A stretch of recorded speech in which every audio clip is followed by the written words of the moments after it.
Hey everybody, it's Jason Blaha with Ice Cream Fitness here. I just saw an argument brought back up in a video I did today that I've seen more than a few times brought up by people in my comments who I have debated with, by authors, by even some YouTube channels that aren't necessarily in the fitness area, but they are out there, and some so-called experts. And I want to address that for you guys for a few minutes.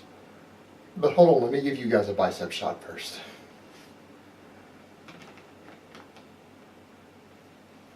Now I'm going to give you my take on this, and then Bagpuss is going to give you his take on it. When anyone makes the statement, whenever we're discussing this stuff and we say that insulin is not required for you to store dietary fat as body fat, which it isn't, they invariably bring up the question of why don't type 1 diabetics get fat without injecting insulin? And to me, this is probably one of the most intellectually dishonest, con artist and charlatan points I have ever seen brought up in the argument for low carbs and ketogenic type diets by a lot of the experts. And I want to explain why this is intellectually dishonest, and why anyone who makes this argument, you should spit in their face and call them a scam artist. And I would personally do so. You see me at any sort of expo or seminar and someone says that argument to my face, I'm going to spit on them publicly. I don't give a shit. The reason for it is they're trying to use a model for healthy weight loss of a person with a medical condition that when it gets to the point of where they can't store body fat, to where it is so dangerous that they're going to have organs start shutting down, they're going to go blind, they're going to lose fingers and toes, and they're possibly going to die. If it does not get medical treated, that person is going to die due to this medical condition, and they're using that as their model for body recomposition or fat loss. You have to be shitting me. And there's a reason they don't, and it's because when people can no longer produce any insulin and they are a severe type 1 diabetic, they have no access to any fuel source other than ketones. And your body and your organs cannot survive 100% on ketones and fatty acids for fuel. You need a certain amount of glucose to survive, even if you're ketone adapted on a low carb diet. And the only source of glucose that they're going to have at that point is that your muscle tissue starts cannibalizing itself and taking the tissue proteins to get glucose and extracting the rest of the protein that it can't and excreting it. Your organs start doing the same thing. Your organs will start cannibalizing themselves for immediate glucose that they can't get in with insulin. Then what's going to happen because of that situation, it's not going to be able to efficiently metabolize fat, so it's going to burn part of the fat you take in and discard a little bit of the rest as ketones, and you're going to piss and poop all of that out. They're going to just be shedding excess calories because they cannot utilize any of the carbs or protein they eat, and that only fuel source that person has outside of their own body is their dietary fat.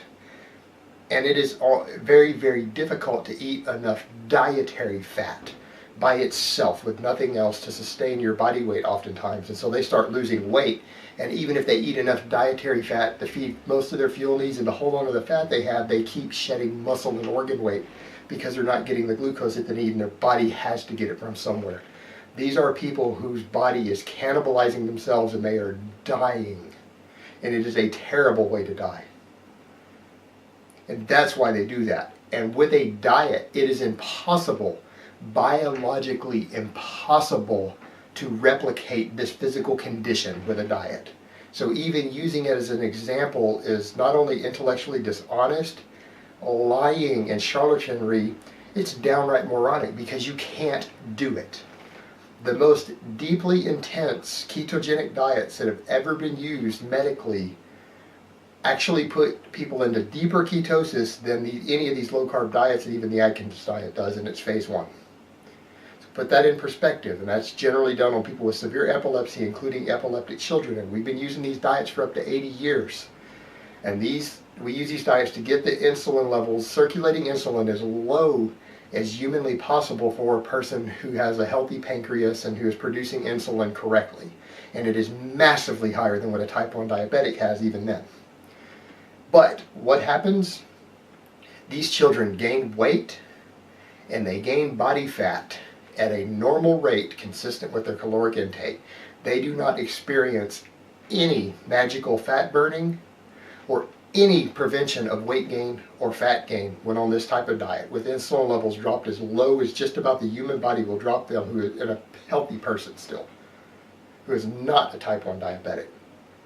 So there you go. That alone completely debunks this. And then on top of that, all of these low carbers, they love to cite the material and the data and the original research done on the Inuit tribe, because we have a group of people who naturally followed a ketogenic diet right up until the last century. And it was noted and researched and studied. And we had that one group of people. But here's the interesting thing. They were also noted for something else.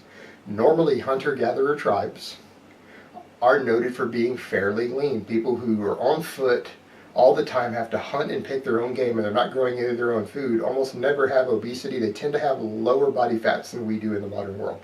They tend to be fairly lean because of their high activity level and low caloric intake, because they have to work hard for those calories. The Inuits were noted for being rotund or portly, more so than the average person. So they were known for carrying slightly more body fat, despite these ketogenic diets. And why? Because they ate very, very high fat diets, rich in fat. That is why they carried a little extra body fat. They weren't lean, despite being on a natural ketogenic diet in their natural environment. They weren't lean. So there you go. Anyone who wants to try to make this claim with the diabetics and the circulating insulin to try to debunk what we know in nutrition can prove, those 3 points basically show that they are full of shit.